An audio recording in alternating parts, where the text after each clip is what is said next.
전반적인 표심을 만나봤고요. 그러면 구체적으로요. 시도별로는 각각 얼마나 많은 표들을 대통령 그 두 후보가 얻었는지를 살펴보겠습니다. 경기도지사 출신의 이재명 대통령 그리고 김문수 후보 두 사람의 경기도 유세 장면 잠시 보고 오겠습니다. 행동하지 않는 약심은 악의 편이다. 존경하는 김대중 대통령님 말씀처럼 지금이 바로 행동할 때입니다. 여러분의 한 표가 역사를 바꾸고 민주주의를 지킵니다. 공무원은 깨끗해야 됩니다. 윗물이 맑아야 아랫물이 맑죠.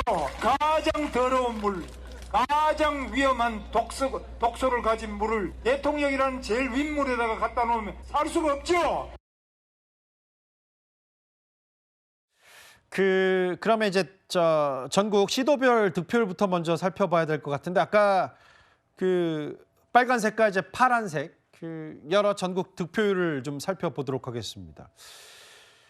이동학 의원님. 네. 근데 이런 건 있을 거예요. 아까 좌우 파랑 빨강도 얘기했지만 그럼에도 이재명 후보가 3년 전에는 서울과 충청에서 졌단 말이죠. 근데 서울과 충청에서 뒤집은 것 자체가 아마 여러 승리의 원동력인 것 같습니다. 네. 그러니까 당시 서울에서 한 24만 표 정도를 졌거든요. 예.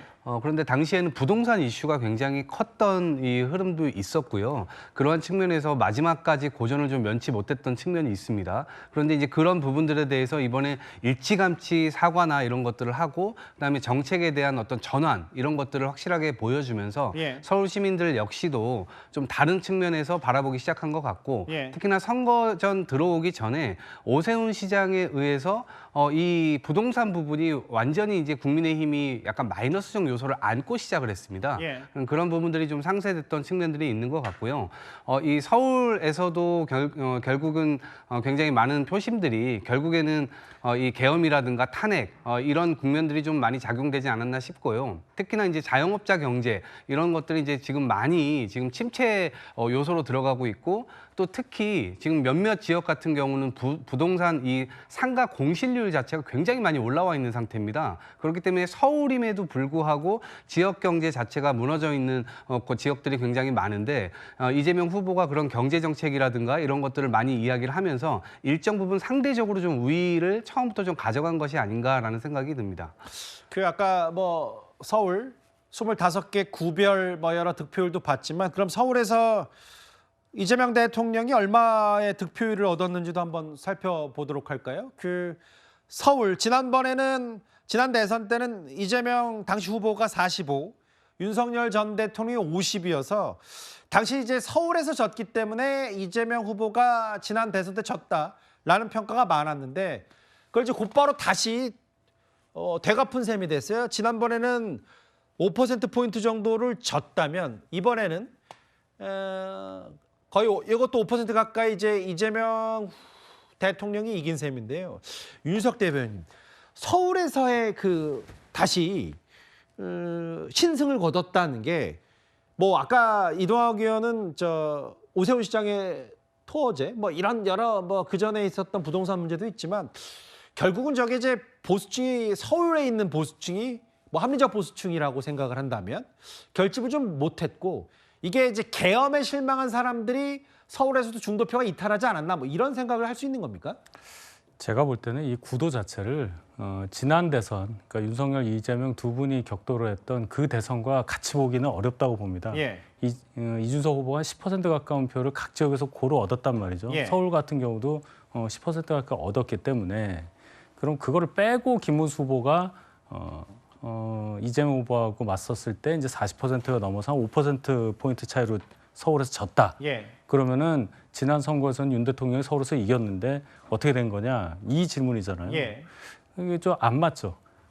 그러니까 지금 보면은 이준석 후보 얘기를 지금 저희가 계속 하는 이유도 예. 이준석 후보가 가진 표 자체만으로도 서울만 해도 승패가 바뀔 정도로 꽤 많은 표를 가지고 있다. 의미 있는 표를 이번에 얻었다고 볼 수 있지 않겠습니까? 그러니까 캐스팅 보트 역할은 이준석 후보가 확실히 했던 거네요. 그렇죠. 쥐락펴락해서. 예. 결국 이재명 후보가 당선되는데 어떻게 보면은 일조했다고 볼 수밖에 없는 그런 표 분포가 나온 겁니다. 예. 그럼 이것을 조금 더 확장해서 보면 그럼 다음 서울시장 선거나 또 다른 광역자치단체도 보면 민주당과 국민의힘이 대결할 경우에 그럼 이준석 후보가 어떻게 할 거냐는 또 질문까지 나오게 됩니다. 예. 합쳐보면 많은 자치단체에서도 보면 이재명 후보가 이긴 이겼는데 이준석 후보 표를 감안을 해보면 앞으로도 이길 수 있다. 내년 선거에서도 광역 선거에서 이길 수 있다. 이렇게 말하기가 어려워요. 지금도 보시면 그래픽에 나오지만은 이준석 후보 표가 9.9지 않습니까? 전국보다 높네요. 본인 서울 득표율이. 그렇습니다. 예. 서울에서 좀 더 많이 나왔죠. 예. 그래서 결과적으로는 이 3자 구도가 됐다는 것이 이번 대선에서 당선자가 결정되는 과정에 있어서 가장 중요하게 작동을 했다. 예. 그래서 선거운동 기간 동안에 저희 당의 후보 자체를 단일화하는 문제부터 시작을 해서 예. 이준석 후보와의 단일화를 끝까지 국민의힘에서 관철하려고 했었던 이유가 바로 여기에 있다. 이 말씀을 드리고 싶습니다. 그러니까 윤석 대변인께 질문 하나 더 드리면 결국 이런 거네요. 그러니까 아무리 그 계엄과 탄핵으로 시작된 보궐선거에 조기 대선이고 아무래도 국민의힘이 철저하게 불리한 상황에서 출발했지만 어쨌든 1대1 구도가 되고 보수 진보가 딱 그렇게 확연하게 나눴기 때문에 국민의힘이 그 과정만 매끄럽게 했으면 충분히 해볼 만한 경기였다. 뭐 이런 대선이었다. 이런 말을 하시는 것 같아요. 그만큼 처음부터 저희한테 불리한 선거는 맞지만은 이재명 대통령에게 굉장히 반감이 많다는 것을 입증한 선거였다고 볼 수 있는 겁니다. 예. 이 정도 저희 당에서 배출한 대통령이 탄핵을 당하고 굉장히 어수선한 상태에서 펼쳐진 선거라면 예. 이재명 후보가 지난 대선에서 받았던 48%에 조금 못 미치는 47.8% 그걸 훨씬 넘어서 예. 과반은 달성을 했어야 되는 게 아마 일반적인 상식이었을 겁니다. 예. 그런데 과반 못했어요. 그렇다면 반이 넘는 분들은 이재명 후보를 찍지 않았다는 것을 다시 한번 상기해 본다면 이재명 후보에 대한 이재명 대통령에 대한 반감도 국민에게는 굉장히 많다. 그렇기 때문에 선거 과정에서 국민의힘이 어떻게 하느냐 여부에 따라서는 결과도 달라질 수도 있었다는 그런 생각을 하는 분들이 많다. 그럼 결국은 앞으로 이재명 후보가 이제 이런 상황을 잘 직실하시고 뭐 5가지 목표를 얘기를 했는데 예. 윤기찬 변호사께서 말씀하셨듯이 과제 1번을 내란 종식 뭐 이런 식으로 가게 된다면 임기 초반부터 굉장한 저항이 있을 수도 있다는 말씀을 또 덧붙이겠습니다. 뭐 근데 아직 임기 40분밖에 시작이 안 돼가지고요. 예, 윤기찬 부위원장께도 이 질문을 드릴게요. 아까 잠깐 지나갔던 그 서울 25개 구에 지금 보면 그 용산과 강남, 서초, 송파만 빼면 다 민주당 이재명 후보가 물론 이거는 뭐 빨간 파란색은 단 한 표라도 이기면 색깔이 바뀌긴 하는데 일부 보도에 따르면 이런 게 있어요. 보수 성향이 강한 저 강남 서초가 다른 지역구, 다른 구들 투표율 오를 때 많이 안 올랐다라는 부분이 결국은 그 김문수 후보나 국민의힘으로 하여금 어쨌든 이 조금 더 뭐 계엄과 탄핵에 대한 정면으로 맞이하는 정도의 입장 변화만 있었다면 강남 서초의 투표율 자체가 좀 더 높아졌다면 득표율로 연결되지 않았을까 이런 분석도 하고 있어요. 근데 이제 여러 가지 제 주변의 그 지인들 말을 들어보면 여러 가지 다양한 의견이 있는데 예. 이제 말씀 주신 그런 의견도 있고 또 하나는 국내심이 오락가락했다라고 또 평가하는 분들도 있어요. 예. 입장을 딱 정해서 제일 중요한 것은 이제 강남 서초 이런 분들과 서울의 상당수 민심은 이재명 대통령에 대한 여러 가지 걱정거리에 대한 걱정 이 부분을 이제 뭐 이 국민 통합이 아니고 권력 통합으로 가는 것도 아니냐라는 취지의 걱정설인 그 걱정들이 굉장히 많았어요 생각보다. 그런데 그 걱정을 담아서 이 대변해줄 국내힘이라는 정당이 오락가락하고 내부 분열 있고 가다 말고 가다 서고 이러니까 이게 과연 우리의 걱정거리를 표를 주게 되면 대변할 수 있을 것인가에 대한 기본적인 정당으로서의 기능에 대한 걱정이나 뭐 이 우려가 많았던 것도 사실입니다. 예. 자, 이 부분을 국내심이 향후 진로에서 정확히 입장을 정해야 돼요. 어떻게 갈지를 분명히 당을 정비하고 국민적 정서에 맞게끔 당이 재창당 수준의 재출발을 해야 되지만 하는 과정에 있어서 지금 나타나는 국민적 의사, 국내심이라는 정당 또는 보수권이 괴멸했다. 또 이렇게 쉽게 단정하고 또 다른 길로 가거나 또 다른 정쟁으로 가게 되면 저는 사실 국내심이 아무데나 없다라고 보거든요. 따라서 이번 사람들이 좀 바뀌고 이 새로운 시대에서 원하는 정당의 기능을 추진하는 쪽으로 당의 방향성만 바꾼다 그러면 저는 이재명 대통령을 견제하고 또 때론 지원하고 예. 이러면서 정당으로서의 기능을 되찾아갈 거다 야당으로서의 이런 쪽으로 가야 될 것인데 이제 책임론에 휩싸여서 또 옛날 2017년 이후에 보수 정당처럼 지리멸렬하게 되면 또 스스로 괴멸하게 되는 거거든요. 저는 이게 더 걱정이다 이런 생각을 합니다. 저 밑에 뭐 사실은 서울 말고도 지금은 이제 제주도가 지나가고 있고요. 여러 권역별, 시도별 개표가 완료된 득표율도 좀 저의 밑으로 지나가고 있는데요. 사실은 경기도도 좀 주목이 됐던 게 이재명 대통령과 김문수 후보 모두 다 경기도지사 출신이었기 때문에 특히 뭐 김문수 후보 같은 경우는 GTX 그리고 이재명 대통령도 과거 경기도 성남시를 중심으로 한 지역화폐 이런 기본소득 관련된 메시지를 많이 냈었는데 경기도는 지난 총선의 색깔과 좀 비슷한 것 같아서 이제 포천과 이제 경기 동남부 쪽을 제외하면 대략적으로 이제 이재명 후보의 강세가 두드러졌습니다. 맞습니다. 지난 대선 때도 뭐 역대 대선에서 서울 경기에서 진 후보가 이 최종 대선에서 승리하는 경우는 없었는데 지난 대선 같은 경우에는 서울에서 졌지만 그래도 경기에서 선전을 했고 예. 윤석열 당시 후보보다 좀 우위에 서는 결과를 지냈는데 예. 이번에는 뭐 서울권에서도 이 부분이 뒤집어지기도 했거니와 경기도에선 여전히 좀 우세를 확인하는 그런 투표였다. 왜냐하면 전직 경기도지사 특히 김문수 후보 같은 경우에는 이제 좀 연임까지 했었기 때문에 본인의 치적 그리고 능력을 이 홍보하는 이 수단으로 뭐 GTX나 본인이 유치했던 여러 이런 그 경기에서 이뤘던 성과들을 또 유권자분들한테 많이 홍보를 했는데 그런 부분과 관련해서 사실상 비교 우위를 점하는 데에는 사실상 실패했다. 또 하나의 포인트는 사실 경기도지사 출신도 이 대선으로 가는 하나의 징검다리 역할을 분명히 했었기 때문에 뭐 이인재, 손학규, 남경필 여러 대선 주자들이 있었지만 단 한 번도 국민 선택을 받지는 못했었습니다. 처음이잖아요, 이재명 대통령이. 예, 그런데 이번에는 또 이제 양당의 후보들이 또 경기도지사였기 때문에 그 과거의 공식이 깨질 수밖에 없는 국면이긴 했지만 경기도지사 출신의 첫 대통령이라는 의미도 있는 것 같습니다. 인천도 볼까요? 뭐 경기도도 그렇고요. 이제 수도권, 서울, 경기도, 이제 인천까지 만나보면 수도권의 대략적인 이번 대선의 표심을 알 수가 있을 텐데 인천은 이렇습니다. 계양도 이재명 대통령이 이제 재선에 성공한 지역이고 인천 강화, 뭐 옹진 정도만 제외하면 이재명 대통령의 8개 구에서 모두 우위를 점했고 이런 부분이 있는 것 같습니다. 인천도 아마 득표율을 한번 살펴볼까요? 계속 저도 보고 있는데 윤석 대변인 말씀이 맞아요. 이준석 후보가 전국의 어느 지역이든 8에서 10%는 아주 평균치로 가져오는 양상이 두드러집니다. 저게 계속 저도 그 부분이 눈에 띄는데 인천 같은 경우는 조금 더 차이가 벌어져서요. 이동학 의원님. 네. 10%포인트가 차이가 나고 이재명 후보도 인천 본인 유세 때 또 인천을 제2의 고향이라고 할 정도로 여러 가지 공을 들인 지역이기도 합니다. 네. 표 차이로 보면 26만 표 정도 차이가 나거든요.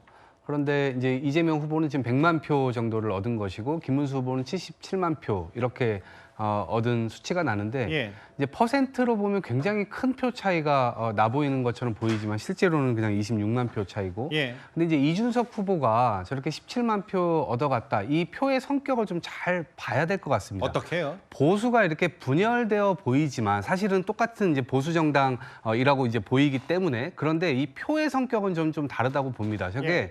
단일화될 수 없는 성격의 표들이에요. 왜 그러냐면 일단 개헌 부분에 있어서의 반정서가 있는 것이고 이 탄핵 과정에서 국민의힘이 보여줬던 여러 가지 모습들, 그러니까 눈살을 찌푸리게 만드는 그런 모습들 때문에 결국 이준석 후보는 표의 성격으로 보면 오히려 이재명 후보, 그러니까 반계엄 전선에서 섰던, 그러니까 민주주의를 수호하고자 했었던 국민들의 염원이 오히려 들어가 있는 표라고 봐야 될 것 같고요. 그런 측면에서 보수가 분열된 것처럼 보이지만 실제적으로는 표의 성격은 그렇지 않다 이렇게 보여지고요.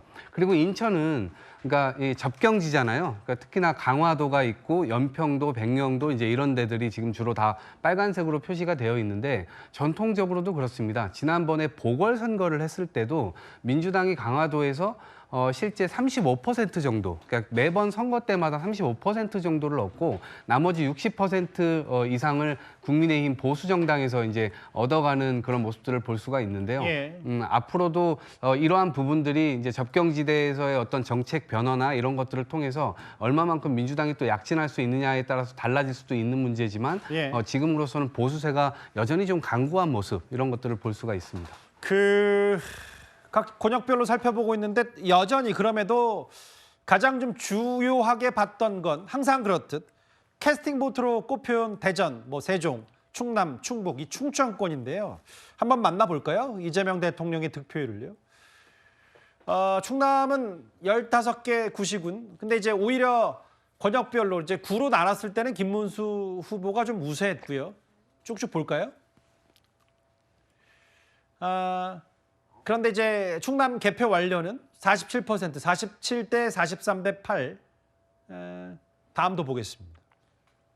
이제 아까 충청남도를 봤다면 이 충청도 이번엔 충북이고요. 그러게 11개 구시군을 나누면 충남과 마찬가지로 김문수 후보가 일단 단 한 표라도 우위가 있는 곳이 6곳이 있어요. 다만 이제 득표율은 47, 43, 8. 나머지 쭉 얘기할 텐데요. 최인영 변호사 새롭게 자리하셨어요. 최 변호사님. 이 충청이 사실 윤석열 전 대통령이 서울과 마찬가지로 지난 대선 때 신승을 거뒀기 때문에 뭐 김혜경 여사의 고향이 또 충청이기도 하고요. 이재명 대통령으로서 지난 패배를 좀 서력한 곳이기도 하고 어쨌든 이 계엄, 뭐 내란 심판 이 분위기가 약간의 신승으로도 이어진 분위기는 충청권에서 있는 듯하고요. 저는 전체적으로 봤을 때에 보수 분열이 가장 핵심이 아닌가 싶습니다. 예.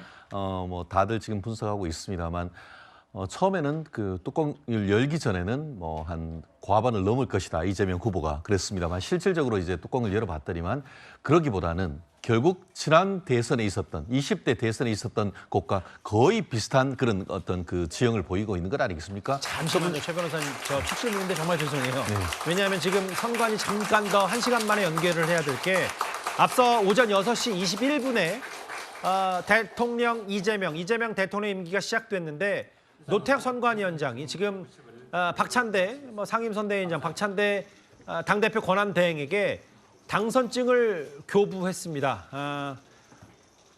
임기가 공식적으로 시작된 지 한 50여 분 지나서 중앙선관위를 찾은 그 박찬대 민주당 당대표 권한대행이 당선증을 교부받고 선관위원들과 악수를 하는 모습, 박수까지 나왔고요.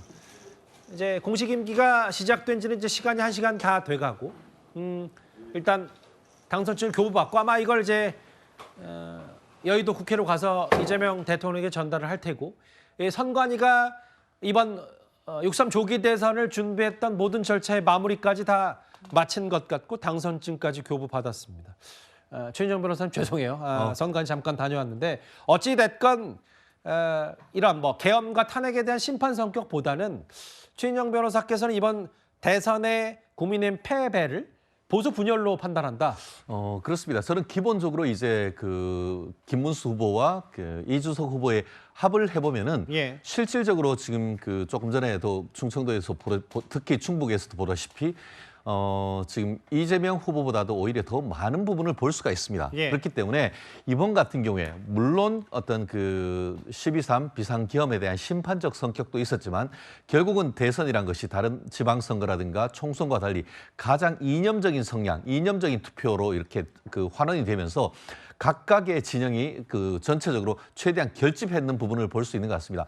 지금 충북에서 얻었던 47.5% 이 부분도 이재명 후보가 예측한 그 20대 대선에서 얻은 표와 크게 차이는 없는 것 같습니다. 예. 그 반면에 지금 그 김문수 후보와 이준석 후보가 합을 하면은 실질적으로 51.4% 정도로 실질적으로 충청북도에서는 과반이 넘는 부분을 나오고 있지 않습니까? 거칠게 더했을 때 그런 말을 네, 하는 거죠. 그냥 단순하게 예. 봤을 때, 예. 그냥 이념적으로 봤을 때 그런 예. 것인데요. 실질적으로 왜 이런 일이 벌어졌냐를 하면은 사실 좀 그 이재명 후보의 그 배우자인 김혜경 씨의 고향이라고도 하지만 박근혜 그 전 대통령의 어머님이신 유경수 여사의 고향도 충북 옥천 아니겠습니까? 예. 거기다가 현역 그 충북 지사 김영환 지사 같은 경우에도 국민의힘 쪽에 있습니다. 그러다 보니까 전체적으로 그와 같은 어떤 그 진영의 갈등 속에서 뭐 결국 진영이 하나로 단일화되지 않은 속에서 이런 결과가 나온 것이 아닌가 싶은데요. 어쨌든 그럼에도 불구하고 그런 모든 것도 국민의힘이 어떤 정치력이 부족했다는 점은 결론적으로 우리가 받아들이지 않을 수 없는 그런 부분이 아닌가 생각합니다. 6시 21분에 이재명 대통령의 공식 임기가 시작이 됐고 그로부터 1시간도 채 되지 않아서 일단 7시 10분인가요? 중앙선관위가 박찬대 민주당 당대표 권한대행에게 아까 잠깐 보셨던 것처럼 당선증을 교부했습니다. 이제 건네줬고 이제 뭐 약식이라도 취임 선서도 이어질 거고요. 오늘 이재명 대통령의 취임 첫날 여러 일정 중에 하나인 이제 공식 절차죠. 대선 당선증을 교부받은 것까지 있습니다. 제 옆에 장현주 변호사께서 나와 계신데 아까 이제 충청 표심에 대해서 최인영 변호사는 열 때는 이건 전반적으로 어떤 지역 권역의 문제라기보다는 단일화, 보수 결집 혹은 보수의 힘을 합치는 거에 대한 실패한 분열의 문제가 있다라고 했는데 저희가 준비한 그래픽이 하나 있는데 뭐냐면 지난 3년 전 대선과 비교한 그래픽이 있어요. 대선 충북 충남 이게 고스란히 뒤바뀐 것 자체가 결국은 아까 얘기하신 분 중에 이제 윤석 대변인께서는 이준석 후보가 지난번에 양자 대결과는 좀 달리 3자 대결로 만들었기 때문에 좀 판세가 달라졌다고는 하나 충청권에서도 이재명 후보가 289만 표의 표차를 벌리는데 좀 많이 공을 세운 것 같습니다. 충청권이. 그렇습니다. 사실 보수 진영 입장에서는 3자 구도로 치러졌다는 점, 이 점도 무시하기는 어렵다라고 생각할 수는 있겠지만 예. 저는 전체적으로 이번 대선의 커다란 구도는 결국 내란 심판 그리고 정권 교체의 바람이 크게 불었다라고 평가합니다. 특히나 충청 지역에서도 지금 이재명 후보가 승리를 한 부분의 밑바탕에는 결국 어떤 정치적인 전략이나 구도 이런 부분보다는 결국 국민들께서 내란을 심판하시고 전 정권을 심판하시겠다라는 결국 그 민심이 큰 바람으로 불었다라고 봐야 될 것 같고요. 그렇기 때문에 상대적으로 중도라고 볼 수 있는 충청 표심마저도 이재명 대통령이 가져왔기 때문에 결국 이번 대선에서 승리할 수 있었던 것이 아닌가라는 생각이 듭니다. 예. 지역별로 보면 앞서도 얘기가 나왔지만 결국 영남과 강원 지역을 빼고는 예. 지금 이재명 대통령이 다 승리를 한 이런 상황이기 때문에 예. 결국 지역적으로 봐서도 어느 정도 국정 운영의 안정성을 확보한 것 아니겠느냐라는 평가도 나옵니다. 예. 다만 이재명 대통령으로서는 본인이 선거운동 때도 계속했던 말이 있거든요. 본인을 지지하지 않고 반대했던 국민에 대해서도 당연히 통합할 것이고 그리고 반통령이 아니라 모두의 대통령이 되겠다라고 얘기를 했기 때문에 본인을 찍지 않은 지역이나 찍지 않아주신 국민에 대해서도 통합을 하기 위한 노력도 더욱 더 기울여야 될 것 같습니다. 장현주 변호사께서 입에 익으셔야 돼요. 이재명 대통령. 중간중간에 잠깐 이제 연습을 다 하시기 때문에 이제 공식 임기가 시작됐습니다. 6시 21분부터 이재명 대통령, 이 대통령. 앞서 제가 전국 판세를 소개하면서 특히 이제 영남권, 대구 경북 지역의 본투표율이 꽤 많이 올라갔고 막판에 이제 대구 경북 지역이 결집을 했다라는 표현도 좀 썼는데 대구 경북 지역의 득표율을 다시 한번 볼까요? 대구부터 보겠습니다. 일단 9개 구시구는 9대 0이고요. 득표율은 67대 23대 8입니다. 이준석 후보는 피날레 유사를 이제 대구에서 했고요. 아마 본인도 이제 아버지의 아버지의 고향이 또 대구이기 때문에 여러 공을 들인 지역이기도 하고 67%대 23%, 8%. 또 경상북도도 보겠습니다. 22대 0이고요. 물론 이건 TK 결집, 보수 결집이 있지 않더라도 기본적인 총선, 지선, 대선의 판세가 대략 이렇긴 합니다만 경상북도는 66, 25, 6입니다. 김문수 후보의 고향도 경북 영천이기 때문에 여러 가지 표심에도 이런 것들이 적지 않게 반영이 됐을 거고요. 또 하나 보겠습니다. 이제 대구 경북 지역을 살펴봤다면 저는 좀 주목하고 싶은 게요. 사실은 부산입니다. 부산. 부산 같은 경우는 어제 마지막에 투표율이 그 사전 투표에서 낮았던 대구 경북 지역은 본 투표로 추격을 하면서 대략적인 전국의 79.4% 투표율을 마쳤거든요. 이제 부산을 봤을 때 부산은 이제 본 투표율도 저조했었는데 윤석 대변인 이게 그 TK와 PK 정서가 좀 다르다는 얘기는 항상 합니다만 부산에서 지금 보면 이재명 대통령이 40%를 넘었다. 이 부분은 좀 눈여겨봐야 될 것 같아요. 예, 상징적인 숫자가 나왔습니다.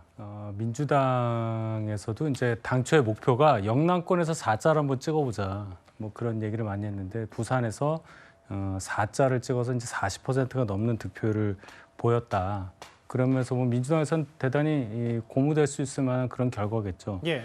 부산이라는 곳이 과거에는 이제 영남권 항목금으로 해서 보수 진영에 굉장히 유리한 지역이다 이렇게 이제 평가를 했지만 사실은 야도라고 봐야 되겠죠. 기존 관점으로 보면 민주 진영, 뭐 진보 진영 쪽이라고 과거에 봤어야 합니다. 김영삼 전 대통령의 정치적 고향이기 때문에 김영삼 전 대통령이 이제 3당 합당 통해서 보수 진영과 같이 당을 하고 그리고 대통령이 되는 과정에서 이제 보수 진영에서 굉장히 유리한 지역이다 이렇게 설정이 됐었지만 대구 경북 지역과는 확연히 민심의 그 향방이라든지 분위기는 다른 곳이다. 그것이 저런 지지율 분포로 나온 것이다. 이렇게 볼 수가 있겠습니다. 예.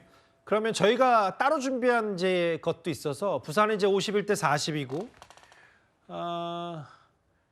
이게 지금 부산 같은 경우는 51대 40 그리고 이제 울산은 47대 42 그리고 경남은 51대 39 대구 경북 TK와 부울경 PK의 온도차가 제법 있어요. 최진정 변호사님. 결국은 대구 경북 같은 경우에는 특히 김문수 후보님의 고향 아니겠습니까? 영천이라는 것은 대구하고 딱 붙어 있습니다. 그리고 이번 같은 경우에도 그 대구 쪽에 유세를 하는 과정에 김문수 후보님이 또 박근혜 전 대통령 사저를 찾았고 그 사저를 찾은 직후에 또 박근혜 대통령이 선거에 대해서는 아무런 말씀이 없이 그럼에도 불구하고 대구 보수의 심장 서문시장을 방문하고 이어서 부산, 울산, 경남에서도 어떤 상징적인 장소를 방문하고 있습니다. 예. 말씀드린 것처럼 아무래도 어떤 지역에 기반을 두고 있었던 그 김문수 후보님 같은 경우에는 대구 경북에서 기존과 비슷한 정도의 어떤 적지 않은 어떤 표를 얻었습니다. 다만 그럼에도 불구하고 지금 국민의힘 같은 경우에는 대구 경북 이른바 8080 프로젝트란 것을 얘기를 했습니다. 네. 투표율 80% 그리고 지지율 80%를 목표로 했습니다.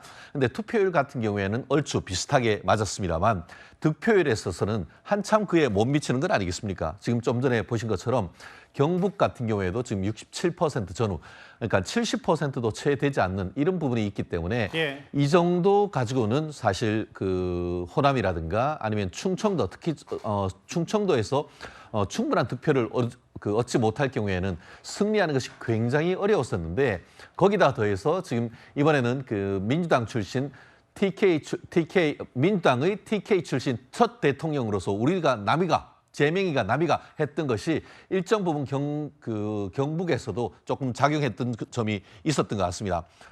그렇다는 점에서 뭐 그렇게 아주 크진 않았습니다만 지난 20대 대선에 비해서도 대구, 경북, 부울경에서 민주당이 충분히 선전했는 것은 맞는 것 같습니다. 그 결과 전체적으로 물론 과반은 얻질 못했습니다만 과반에 가까운 정도의 어떤 득표율로 낙승을 한 데는 대구 경북에서의 표가 일정 부분 이재명 후보에게 갔던 것도 상당히 큰 것이 아닌가 그렇게 분석을 합니다. 근데 최 변호사께서 아까 잠깐 얘기했던 것 중에 박근혜 전 대통령이 아예 공개적으로 이제 그 지원 유세를 했고 대구 달성사저 인근의 서문시장 말고도 아예 이제 부산, 울산, 경남 특히 진주까지 찾아가면서 공을 들였는데 물론 뭐 박 전 대통령이 나중에 이제 등판을 해서 지원 유세를 했습니다만 그런 것들이 이제 PK 지역까지는 뭐 많이 미치진 못했었던 겁니다. 저는 이런 부분은 결국은 이제 박근혜 전 대통령의 상징성은 있습니다만 그에 따른